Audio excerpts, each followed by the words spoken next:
Okay.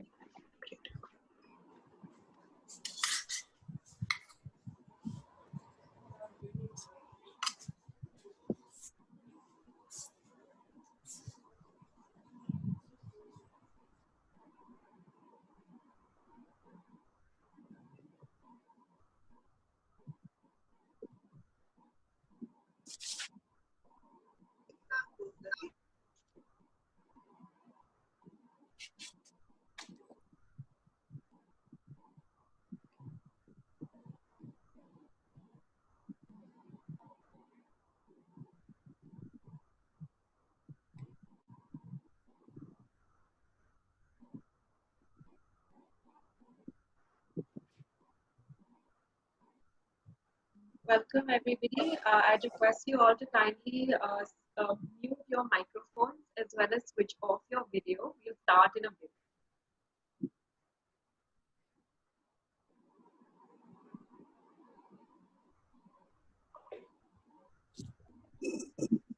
Good evening, sir. Good evening, Lakshmi.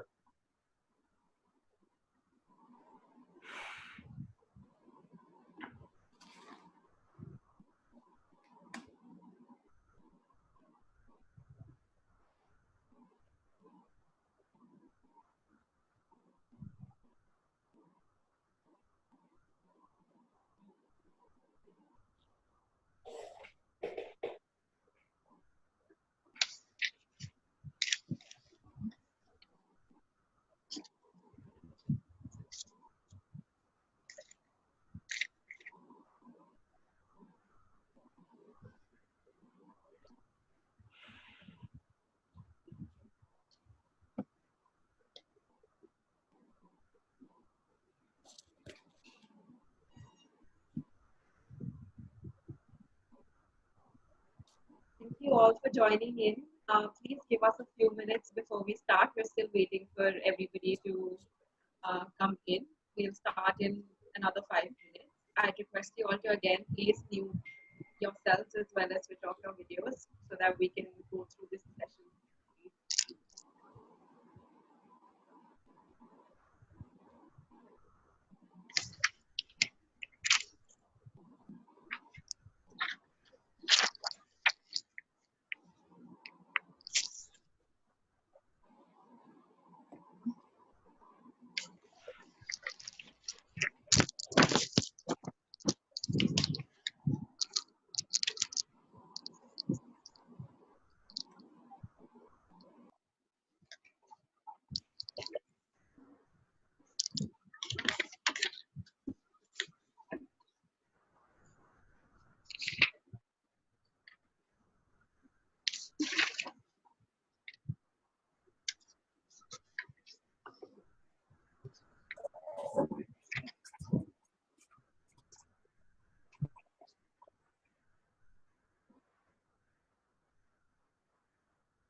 Shall we start?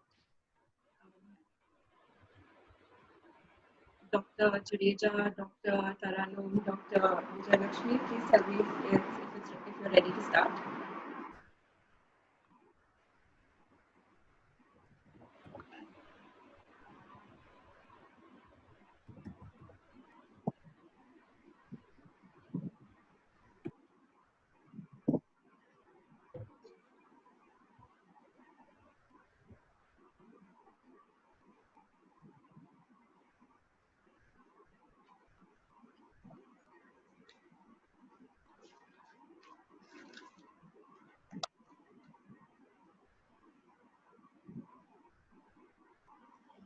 So I think let's begin now. Good evening, everybody.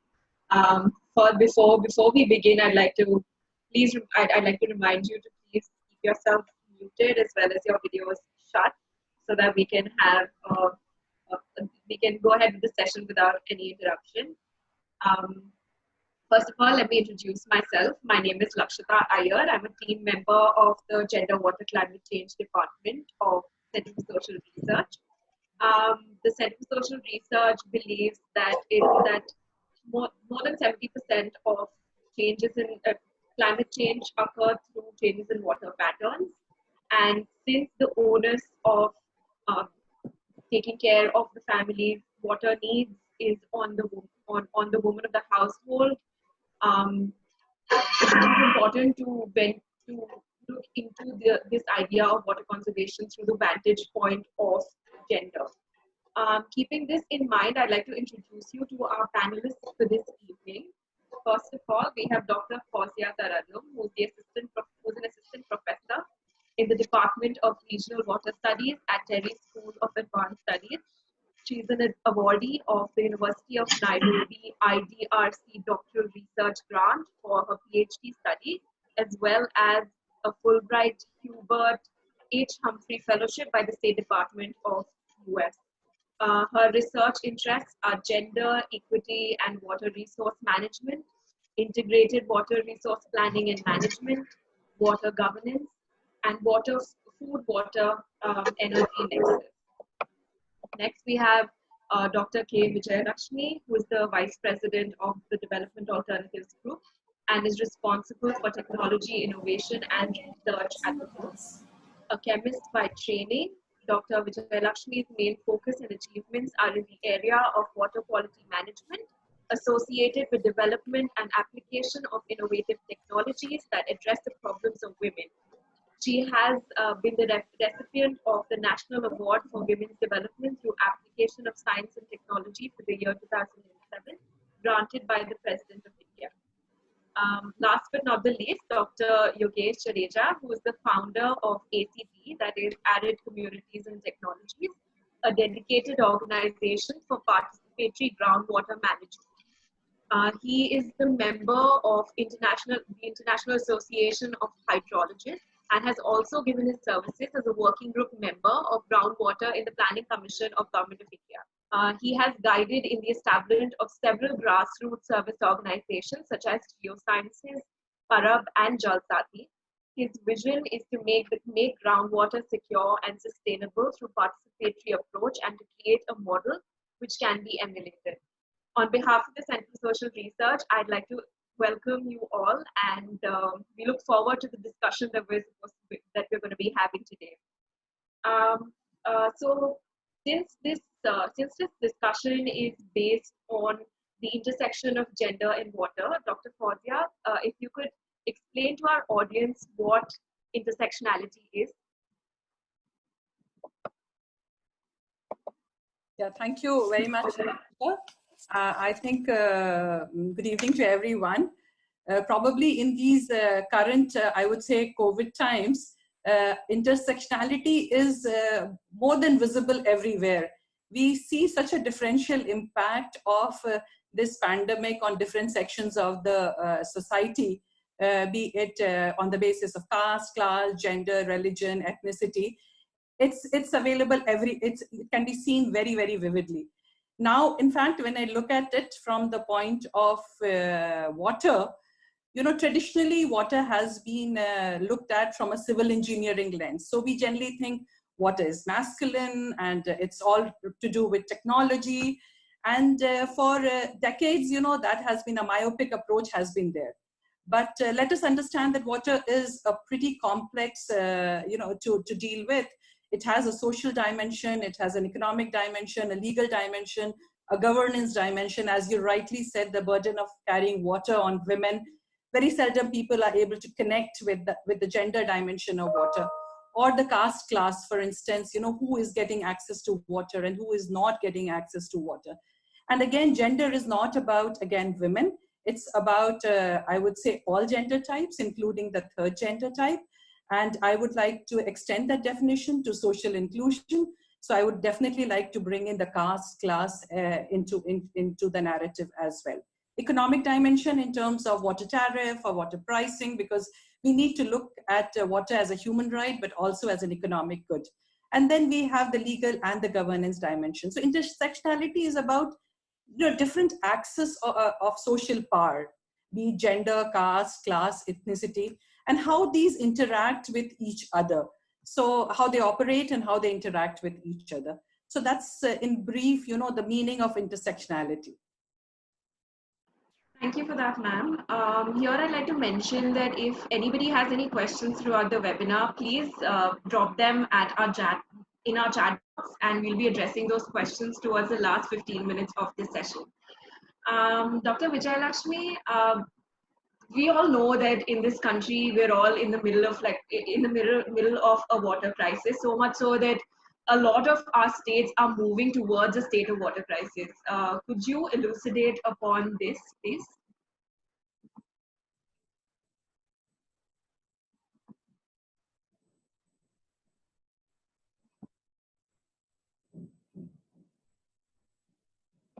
Sam, I think you'll have to unmute yourself.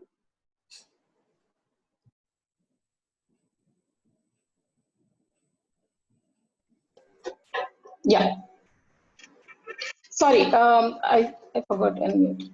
So I was just saying that water being the lifeline, and first of all, thank you for inviting me for this webinar, and which is at the right time. And greetings to everyone from Development Alternatives. And the question on water scarcity, which is facing by the country, currently largely looming across the country, and we are also going to face this in future very, very severely because of the demand is going to go up because of the COVID as well.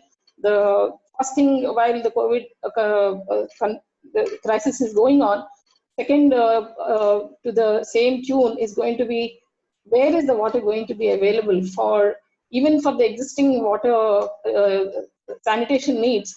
Much of the sanitation outcomes could not be delivered because of lack of water. So this crisis is very visible to everyone, and as per the Niti Aayog report in 2018 itself, it has predicted, and it has come true also in case of Chennai and Bangalore, and now it's turn of Delhi, Hyderabad, and many other cities, like 21 cities are lined up for day zero situation, which means there is no water in the ground, which has been exploited for various needs, primarily for agricultural exploitation, and also cities primarily are also looking at the wastewater not being recycled. 80% water that we use in cities is getting wasted, could have been recycled because the quality of water is so good. The potable quality water is being used in cities, which is actually the cause of another problem, that we don't use recycled water for, which means 80% of water needs can be easily taken care in cities by recycling reuse, which is a kind of a policy which we need to pursue. And without having this kind of a water crisis, this crisis is going to be actually doubling up by 2030. We are also going to experience GDP loss.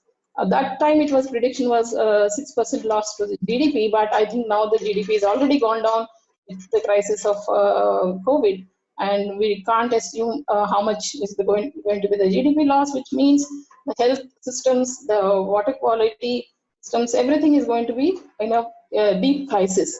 And one of the reasons for this is our own actions in terms of forest land being converted into agriculture, agricultural land is converted into urban infrastructure, and we have neglected the existing water bodies, which used to be the lifeline of cities and rural hinterlands.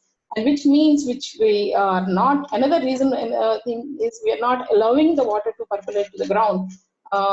We are the lowest among the, in the benchmarks of rainwater harvesting in the world. We are only 8%, we are only capturing only about 8% of the rainwater that is falling on the ground, and which could have been at least doubled or tripled. And of late, people are realizing the need for it, and the water crisis is going to be so basically what we have to look at is at least 25 liters per day of water for per capita per day has to be minimally provided, so that it can be taken care for minimum basic drinking water and hygiene, which is also going to be coming up in a big way for everyone.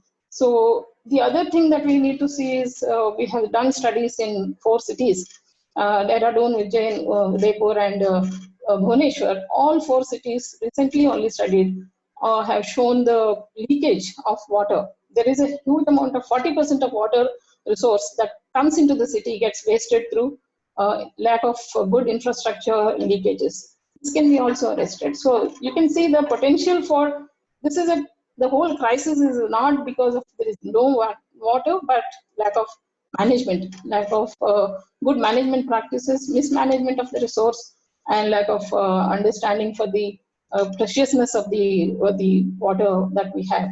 So these, I think maybe I'll stop here and look for the next. Like ma'am, you mentioned that it's a crisis not because of the fact that there's no water available, but because there's a lack of management, a lack of proper management. Dr. Jadeja, I'd like to bring you in here and ask you what since I just mentioned that you work in participatory groundwater management. Could you please explain to all of us what participatory groundwater management is and how it's going to help this situation? Like ma'am said that there's absolute lack of management. Thank you for a good question. Actually, participatory groundwater management is a management practice is to conserve and manage the aquifer. Aquifer is a main resource for the groundwater. So what we are trying to establish a model like that.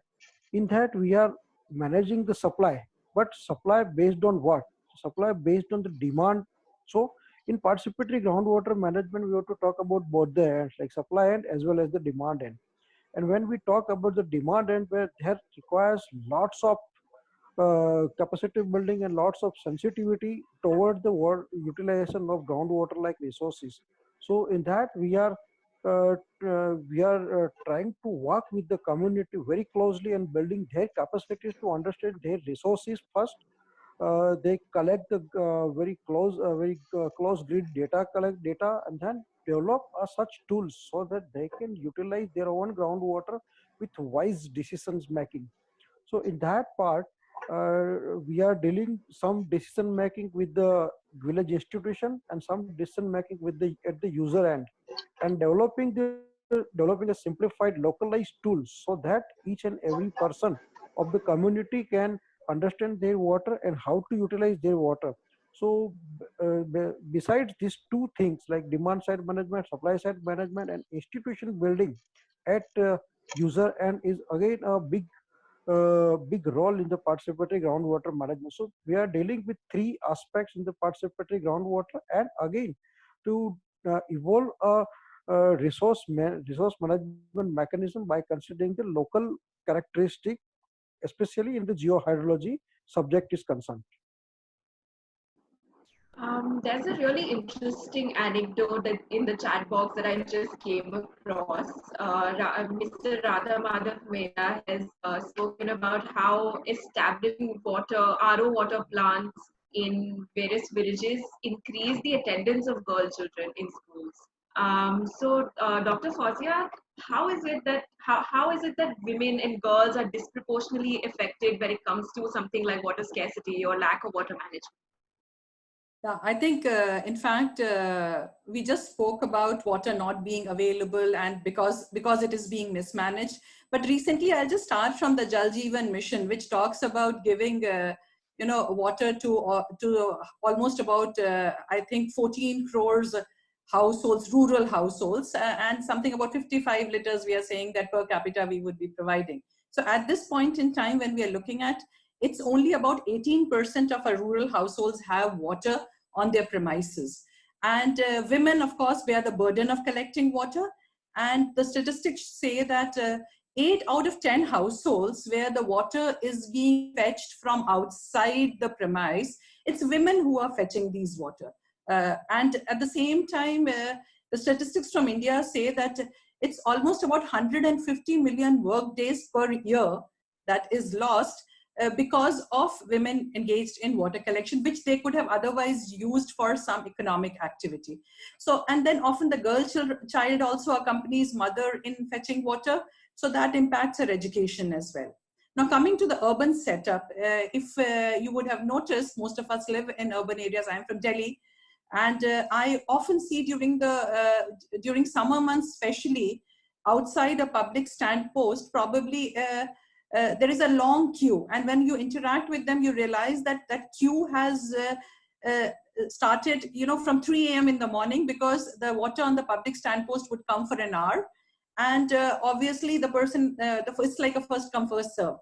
Likewise, I have seen in my area a tanker coming, a water tanker comes, and then you have male and females both fighting for it to get water, and the power dynamics is very evident there, where the males, obviously they climb on top of the tanker and they start throwing pipes from there and taking water. Another thing I'll tell you, especially in the light of climate change, since we are also looking at that intersectionality, let me tell you that, for instance, in the Himalayan region, we have almost about 1.5 million perennial springs who have either dried up or they have become seasonal. So now that they have dried up and become seasonal, and your source is becoming further away, so the drudgery of women is increasing. They have to now travel longer distance to get water. Likewise, in Marathwada, that region has a problem of drought. There are stories that have come up where people have stories of water wives, where people are having 2 or 3 wives because they want to use one of them to only exclusively for fetching water. At the same time, because of drought, farming is getting impacted, so women become the primary bread earner. In many cases, there are farmer suicides, so again, the burden of managing the house because of shortage of water falls on women. There is migration, a lot of migration happens, and then there is feminization of agriculture. But then since the land is not in the name of the woman, she does not get access to credit system. She does not get access to seeds, to various government schemes. And in the process, she gets disproportionately affected. Sanitation, I think Vijaya Lakshmi ma'am was talking about. Often, when you don't have water and you don't have sanitation facility, again, it's women have to go through risk. They have to go through shame, disease, harassment, even sometimes attack, when they go for open defecation. Then there are almost about more than 1 million deaths that are associated with unclean births, because you have infection that when you go for open defecation, you're prone to infection. So that's another thing that helps. So all in all, I'll say that when we look at the Global Gender Gap Index 2020, the World Economic Forum, I think it just came up with that, India stands somewhere around 112 out of 153 economies. So obviously their representation is not right, whether it's politics, whether it's economy, whether it's health, whether it's education. So yeah, women, and again, one last thing I'll tell here, that it's not gender bias when we say it's not always, against women. It's in some places, women are at a disadvantage, whereas there are other places where men are also at a disadvantage. So again, we need to always look at the intersectionality. So it would be just certain caste and class of women who are at a disadvantage, and not all women are at a disadvantage. Likewise, not all men are at an advantageous position or privilege. The problem, again, they also face similar kind of problems. Absolutely. So in fact, so we at our department works extensively in Rajasthan. So we work in Sanganer, we have worked in Alwar, have worked in Abu Road, and the one thing that's similar across all these areas is that the fact that women always have to travel all these distances to get the supply of water. As I said, they are the they're the caregivers of the family, they're the providers of water in the family. So even if there's a tanker coming in, they're the ones who have to worry about standing in line near that tanker to get the water for the family. Going ahead to talk about policies, Dr. Vijaya Lakshmi, what are the kinds of policies that are available for water conservation? And also, are these policies gender neutral, or are they gender responsive? Yeah, I think the Indian National Water Policy was first formulated in 87 and then relooked at 2002, and then of late, latest was 2012, which was revised. So as a policy, it has moved from supply side to demand side management as well. The policy lip service is there in terms of all right kind of things in terms of participation. Women is not mentioned much, but water user associations to be managing the water resources, water harvesting, as well as infrastructure needs to interlinking. All right kind of things are promulgated in the national water policy. But if you see in the last, as I mentioned early on, that NITI Aayog report suggests that composite water management index shows that the water is going to be scarce, and they identified these 256 districts were coming under water scarce and covering about 1,596 blocks or water stress zones. So basically, the water policy then started looking at under the new leadership recently formed Jal Shakti mission, a ambitious program called Jal Jeevan Abhiyan, which is more related to water and to address these water crisis issues. Primarily to look at, and it has an ambitious program of harvesting water in these water stressed blocks, certainly, and through rainwater harvesting, water reuse, and also water conservation programs, making sure that there is enough plantations that are done so that the rain catching happens. So all right things. Hello. Yeah, so all right things are promulgated in this Jal Shakti mission. As Dr. Fawzia just mentioned, it also has an ambitious plan of supplying water at the doorstep of the households. But at the same time, one wonders, where is the water, or where is the catchment water supply? When you want to, so the infrastructure-wise, plans are very good, but in terms of management and making sure the source sustainability, the quality, there are not enough initiatives. We still continue to give subsidies to water intensive crops, which means the demand side management is still not taken care, whereas augmentation is taken care for these through these new policies and regulations that are coming in, and it's definitely going to take care. Coming to gender issues, the policies, none of these policies are explicit in, they're not neither gender neutral, but they're not gender ignorant. Basically, they're just not talking about women's participation, where they can have a huge say in starting from water resource planning to management to augmentation at the doorstep.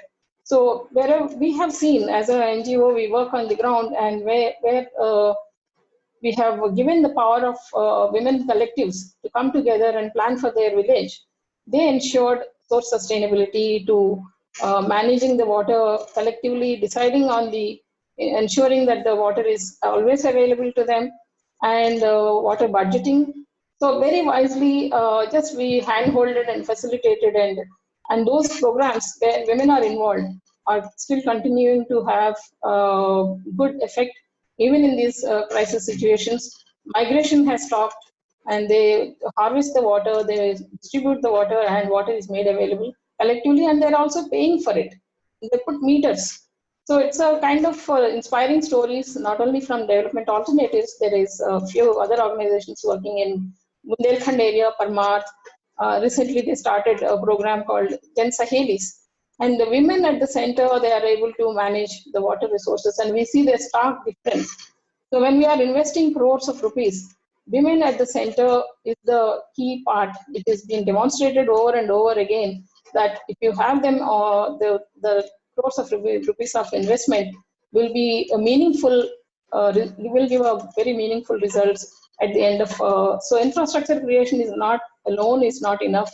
There should be investment in terms of capacity building of the women cadres, training, and giving them gadgets like when we did the survey during the COVID survey, many of the people who are participating, who have the Android phones are men.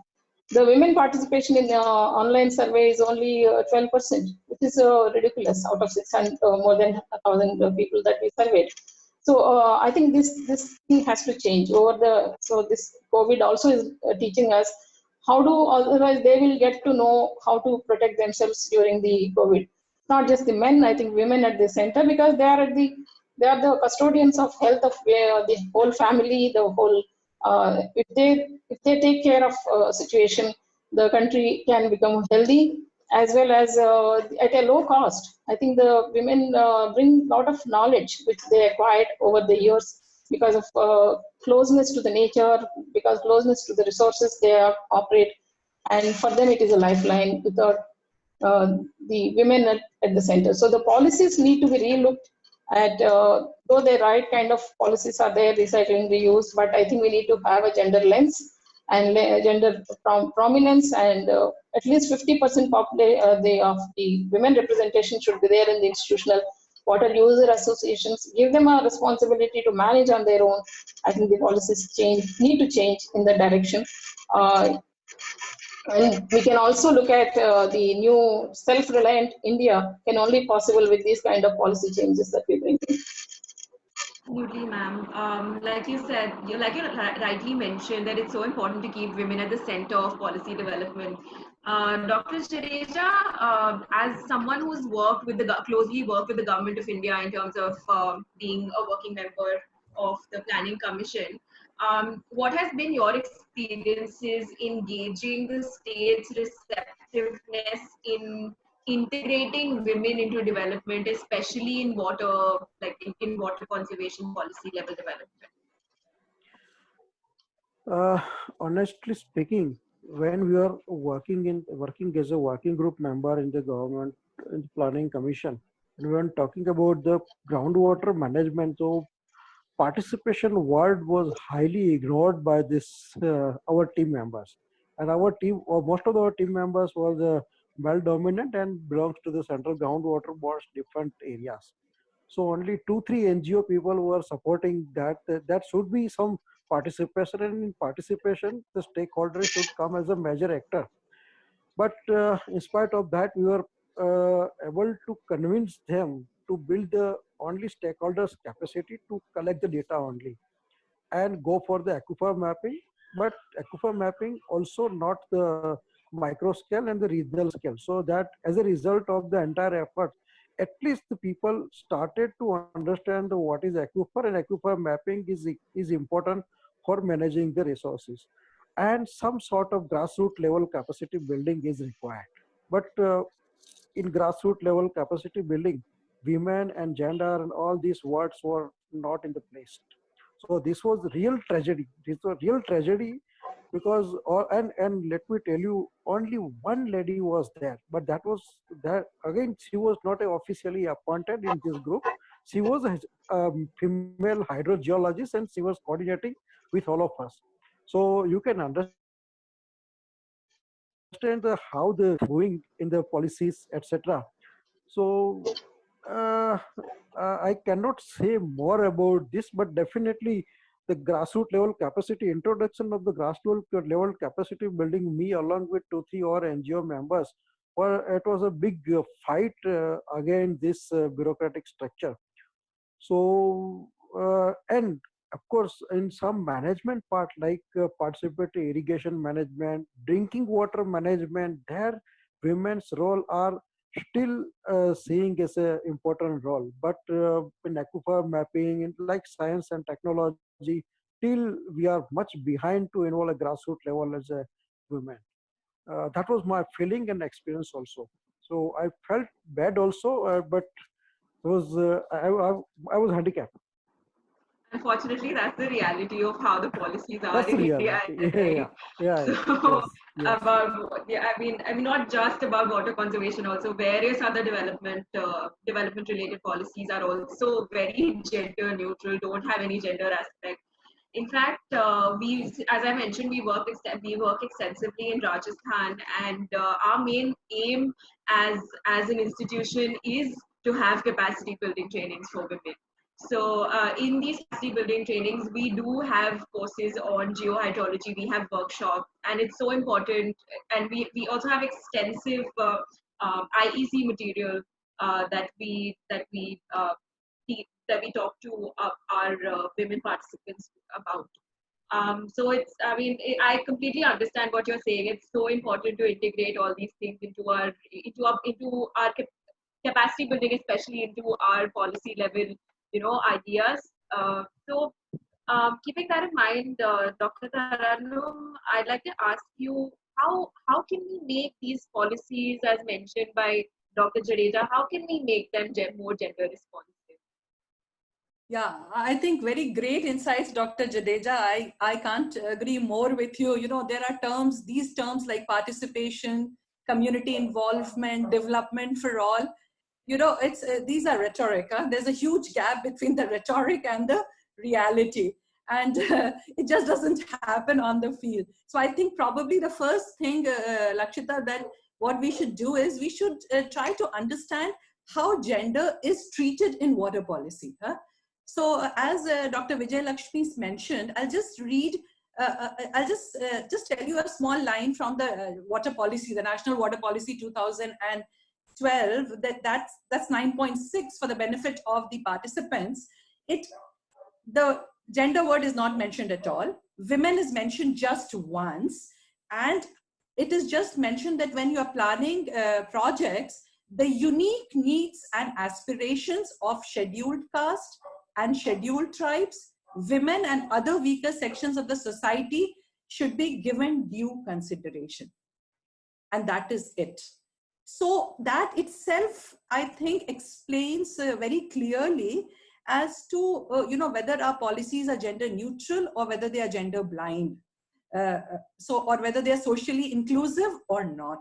You can't bundle up, because these are sections, as in COVID-19, you can't bundle up migrant laborers with us, the privileged class who is sitting here and doing a webinar. Likewise here, you can't bundle them up together. They all have very unique needs, and those needs need to be separately addressed. That's very important. It's not that gender is addressed.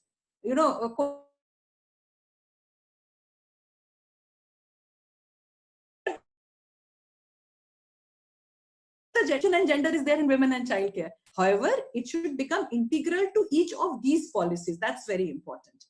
Also, that said, we are moving forward now and we are formulating, revising the national water policy. We have an 11-member committee that has been formed in November 2019. And again, Dr. Jadeja was telling he met one lady who was doing aquifer mapping. So here also we have just one lady, and she is an academician who is there, and rest 10 of them are males. So now if that is the way we are trying to look at it, and if we don't have representation from the grassroots, I think the very intent, again, I said gap between rhetoric and reality is huge here.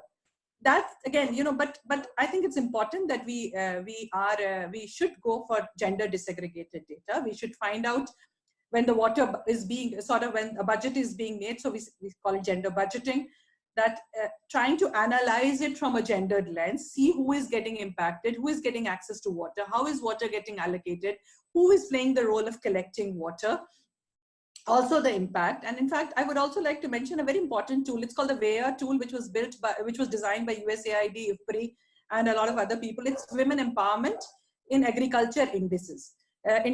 So that actually this index looks at 5 domains of empowerment. So the first one is production, where they look at how much autonomy women have in production and decision making.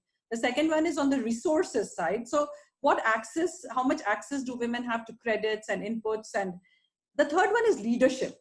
And I'm sure those who have worked in the rural setup, so while we are talking about, like Dr. Vijaya Lakshmi said, 50% reservation for women. We have 30% reservation for women in the rural local in the governance mechanism, where we have sarpanch. How many times we have women sarpanch who speak up? We have actually coined a term, sarpanch pati and sarpanch beta, and they are the ones who articulate, and it's not women who are allowed to articulate. So I think it's important that we should look at engendering local institutions like Pani Samiti, Water User Association. Now, Water User Association, again, as part of participatory irrigation management, it's in the mandate to have a Water User Association. But there is no mention on the strength of women or representation of women. Even if there is, they end up being a figurehead. So the time is like, they will have the meeting early in the morning at 8 o'clock or 9 o'clock when women are busy doing household chores. So they're not even able to join the meeting. So the intent has to be there.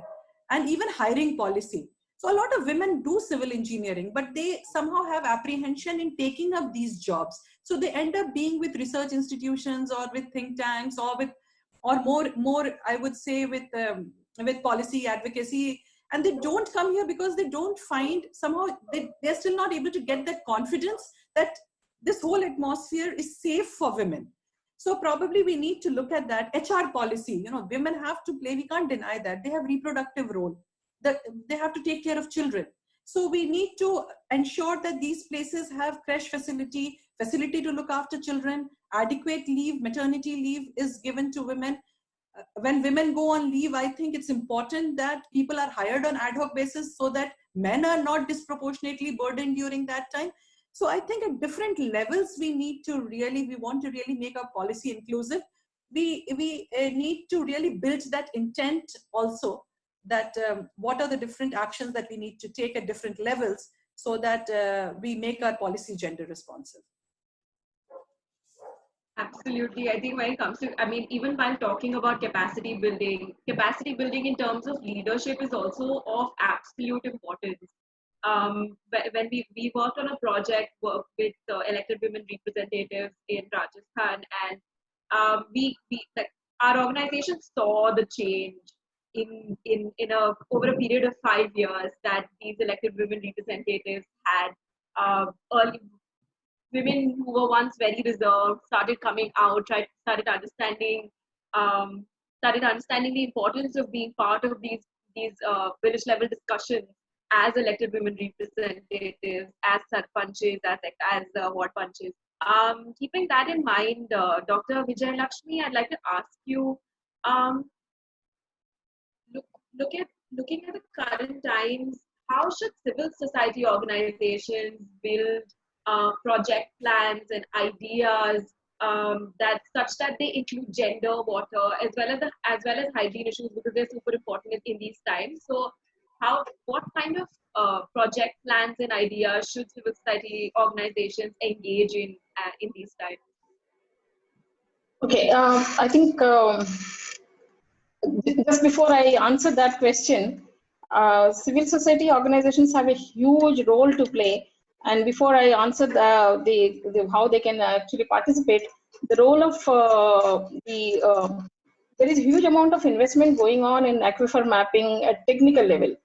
And participatory groundwater management committees have been formed, but actually there was no, from the earlier discussion, I was called for, in Bundelkhand, we were waiting for in Tikamgarh district.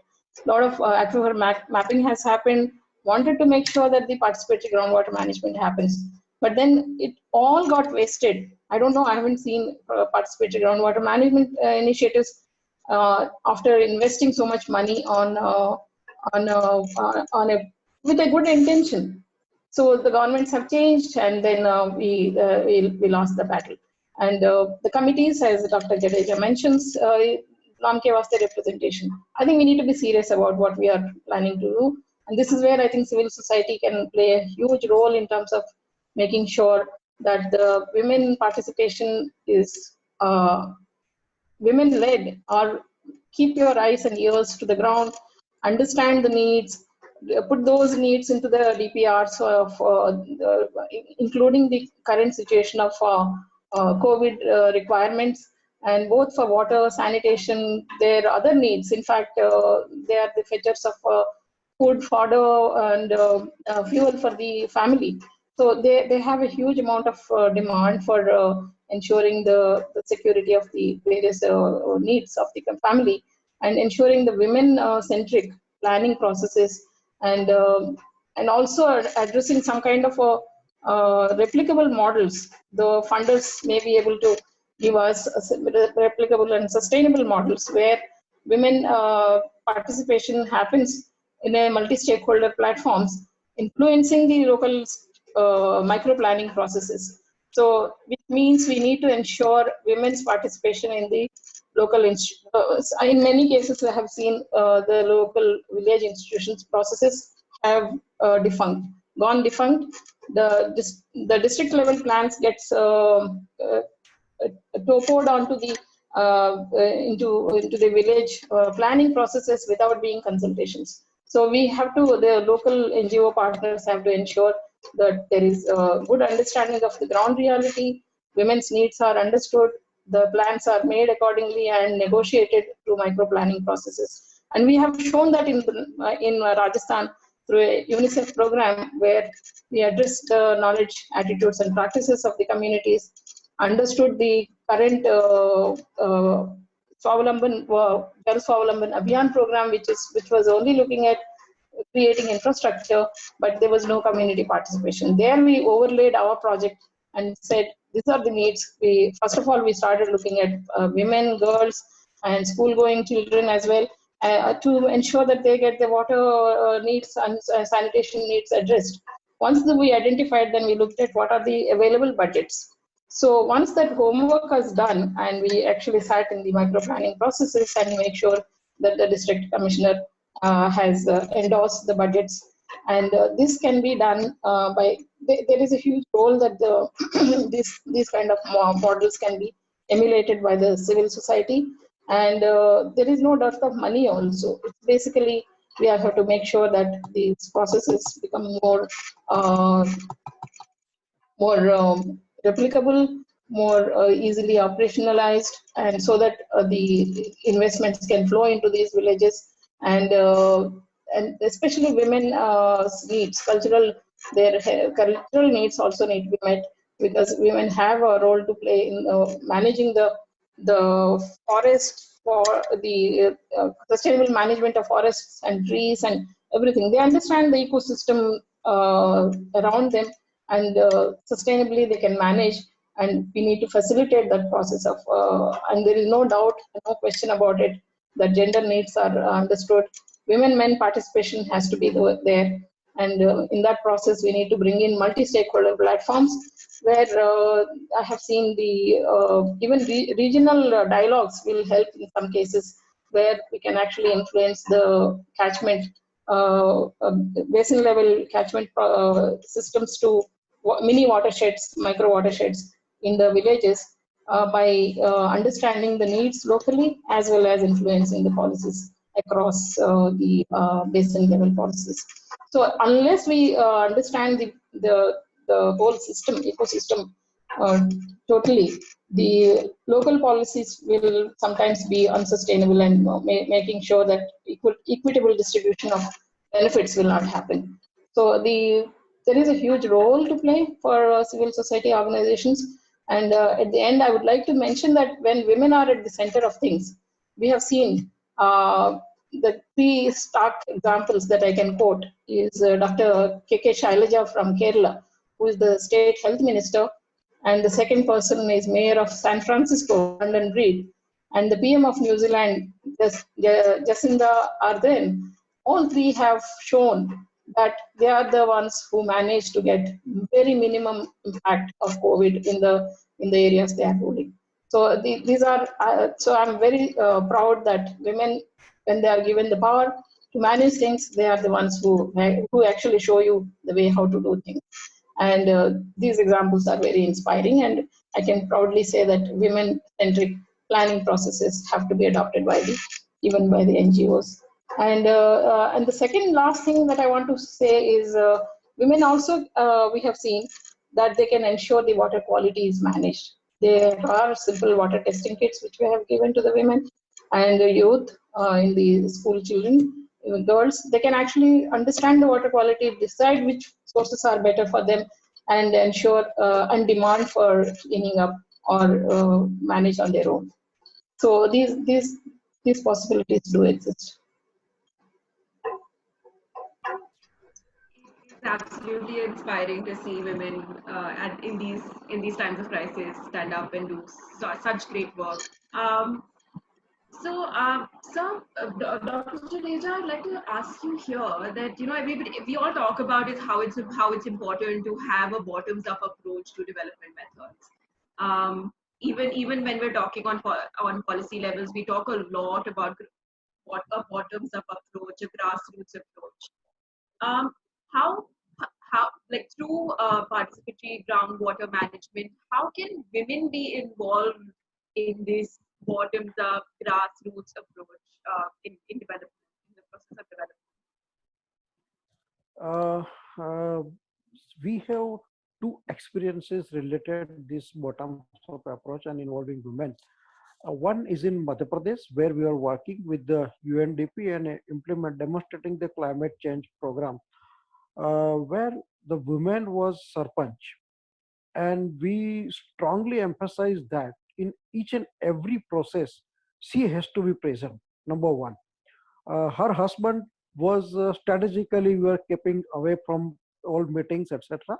But when uh, gradually when we involved her in the many processes, then in planning part lots of data are required. So for the data collection we emphasize that we need some good girls or women from the village, so that we can teach them how to collect the groundwater data, how to utilize those data for the preparing a planning processes. And ultimately it's a one proud moment for me and my organization is that we have installed the automatic weather station in both the villages, where in one village is the male was sarpanch, in this village the women was sarpanch, and we trained some of the Bhujal Jankar. uh, we have withdrawn from that project since last 1 year, but regularly we are receiving photographs that this lady sarpanch is collecting all the groundwater data, sending us, asking our guidance for preparing the crop water budgeting. So that was a real real very good experience, is that if we involve the women, we empower her with the knowledge, then she is better manager for managing all these things even after our withdrawal. But against that, we have to ask the another village people, are you collecting the data, or you are doing the crop water budgeting regularly or not? So this is one experience. And now another experience that I'm talking about from our area itself. So we are now imposing that we must have a women's group in our planning process. So first identify a women's from the different sectors, different caste, different economic sectors of the villages, and first understand their requirement. First, sensitively understand their requirement and their need for the water management or land management activities, and then gradually build their capacities through orientation, through exposures, through exchanging ideas, etc. And first we are attempting them, and then we are doing going the process with the male and other groups. So this is the way that we are feeling that this may help us to bring the women's perspective in the natural resource management. Earlier, what was happening when you go with the village and ask about the groundwater? So groundwater is like it's a domain of men, because largely in village sector, if we go, the groundwater is utilized by the farmers.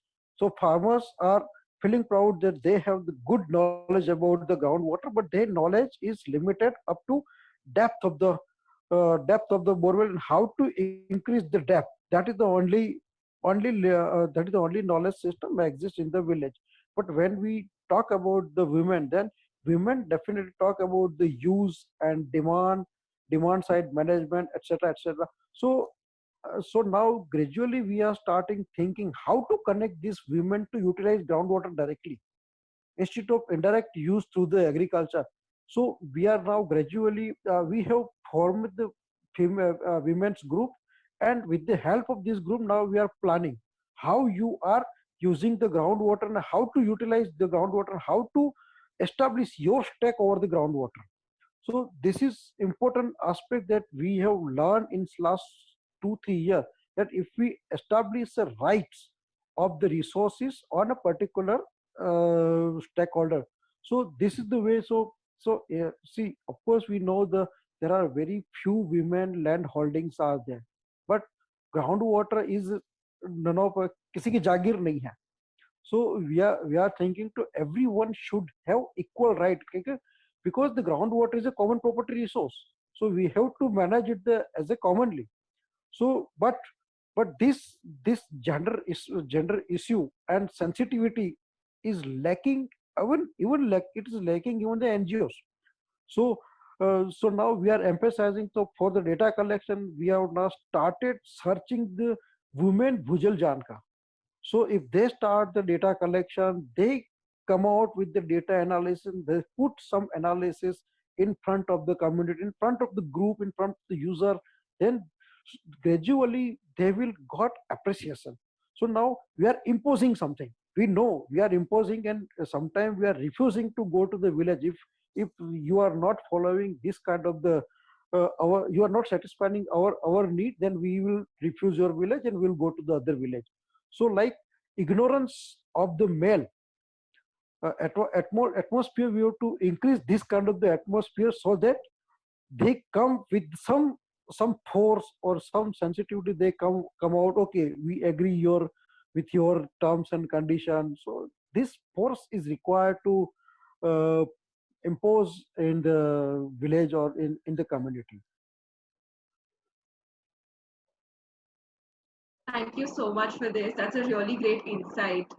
Actually, in our discussion, we were also engrossed in our discussion. We completely forgot about the time. It is 7:27 as we speak right now. So I'm just gonna open the floor for questions from the audience. The first question, I think, Dr. Jadeja, I'm gonna address to you. I think you're equipped to answer this question very well. Is from Mr. Radha Madha. Is the question is, do you think women bureaucrats are more sensible and responsible in framing national water policies? Do you have any good examples to share? See, women bureaucrats can play a very good role, that I must say, because I cannot say about the policy, but definitely in the district where we are working, the previous collector was the lady, and since last 3 years she was here, and whatever we want to do with the help of her, so she was facilitating, she was supporting the very localized initiatives that we demonstrated successfully, and she has forced to district planning department that you should include this kind of the localized solution into different schemes like Narega, etc. So that was the one great experience was we felt just recently. So definitely, if a woman is a part of this kind of the policy, she must give good insight and very balanced policy in nature. So the next question is from Anu Chatterjee, who asks Dr. Fawzia. I think the question is, how does inadequate water supply affect menstrual health management?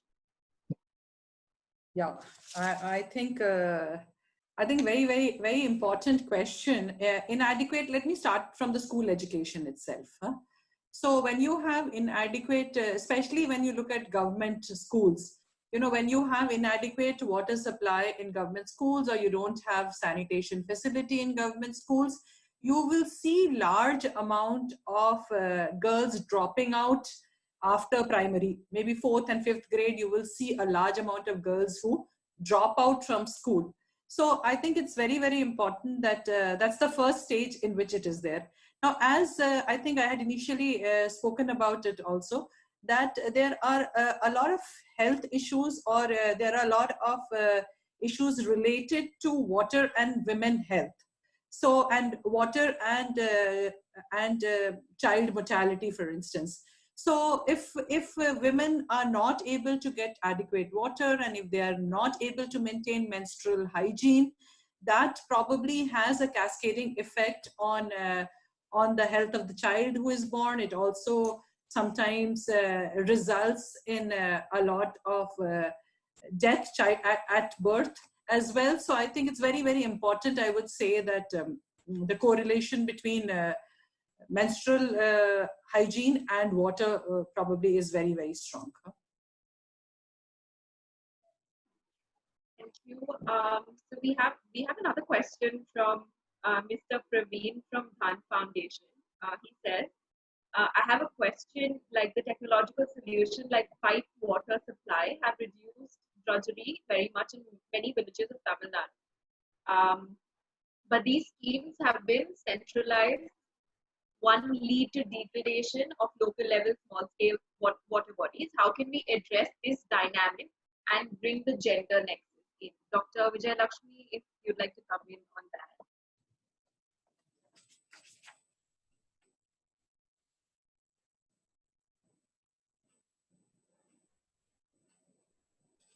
Ma'am, you're mute. There is can you repeat the question? I didn't understand much.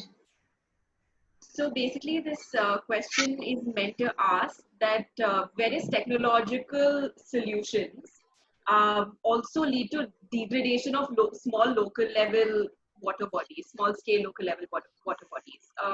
How can we address this dynamic, and how can we bring a gender nexus? I think this is very, very interesting question.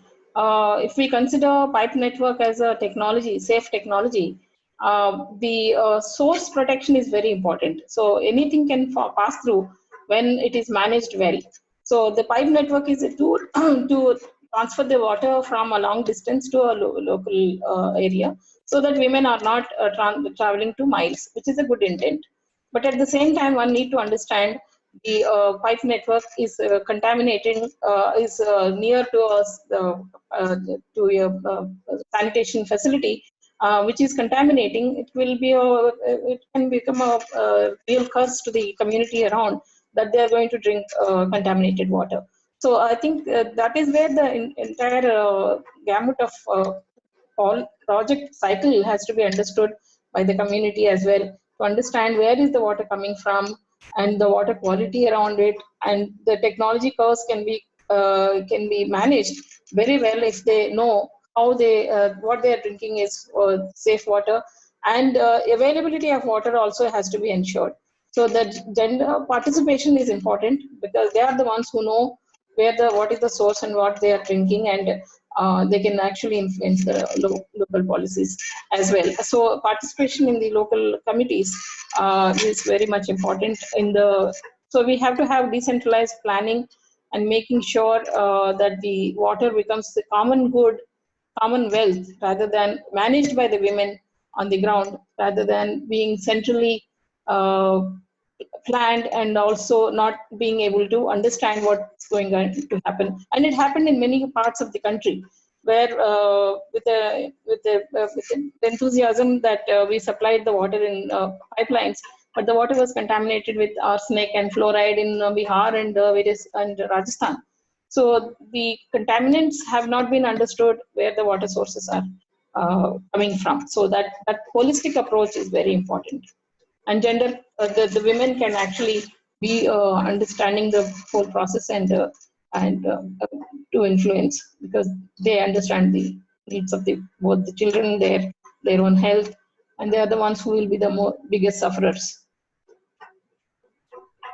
Thank you, ma'am. We have another question from Krishna.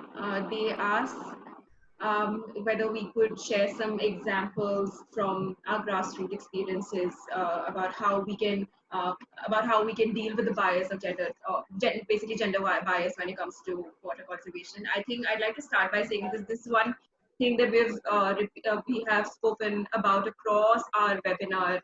That's capacity building, right? I think that's something that's very important to deal with gender bias at the grassroots level. Would any of you like to come in at that question? For that question? I think I'll just quickly take that. So yes, there is a need for capacity building. I think a lot of it, Dr. Jadeja has already answered on that. See, women really have this inhibition, and probably you have to take them into confidence. So what he did was he seeked out for women. So whenever you are trying for gender mainstreaming at rural or urban level or at an organizational level, I think you will have to be a slightly selective, because if you don't seek out the gender dynamics, are, especially in the rural area, the gender dynamics is such that women would never be allowed to really come up. So when he specifically sought out and he took them on board, and being an external person, he could actually engage them in large number of things, and he found the sincerity level also very high. Now, given the current situation, again, if we really want, like we had the Swachh Bharat mission, now we have the Jal Jeevan mission, Atal Bhujal Yojana, and we are again planning for the Jal Shakti Abhiyan. And all these things are talking about rejuvenation of traditional water system. It's talking about creating rural water infrastructure. So therein, I think we need to sort of train women in both skilled and semi-skilled. This thing like, for instance, rainwater harvesting. It's not very difficult to involve women in setting up rainwater harvesting structures. Plumbing, I'm sure women are capable of doing plumbing.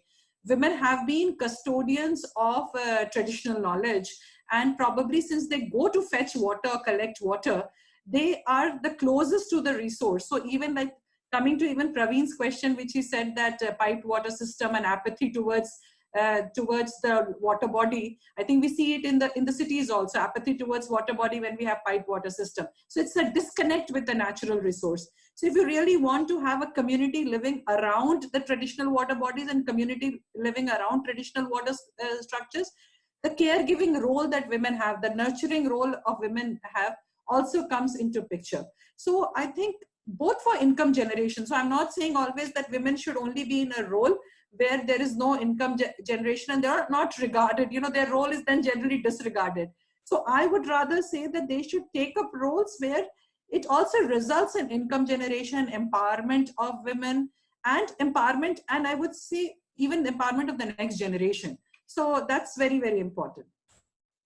Someone from our audience named A. Umrani has mentioned how NREGA, or Rural Employment Guarantee Act, is a really good solution to bring women into water conservation, and I think that's a very important thing. We also work with women who are employed through NREGA, and that's actually a very interesting solution. Would any of you like to elaborate on that? Okay, I'll just give a small okay. because no one is speaking up. Yes, See, there is another thing in NREGA. There was this project plan where the government said, okay, 50% is what we would be paying, 50% of the wage would be paid, and 50% would be the contribution of the local workers. So the men said, let women go and do this work, or let the poor community do this work, because the wages are lower. So NREGA, we see generally a lot of women coming forward. So one main reason also is why men allow their women to take up NREGA jobs. Probably they aren't as much paying as other skilled jobs as well. And after they have earned from there, still probably on using that, how that money needs to be used is again, it starts falling in the men's domain. So it's not, again, if we really want to empower, we need to look at it more holistically is something. But yes, NREGA was already being used. I think of Atal Bhujal Yojana, it talks about NREGA work being used for revival of traditional water structures or creating of ponds. So it's already there in the policy, that use of NREGA work for these things.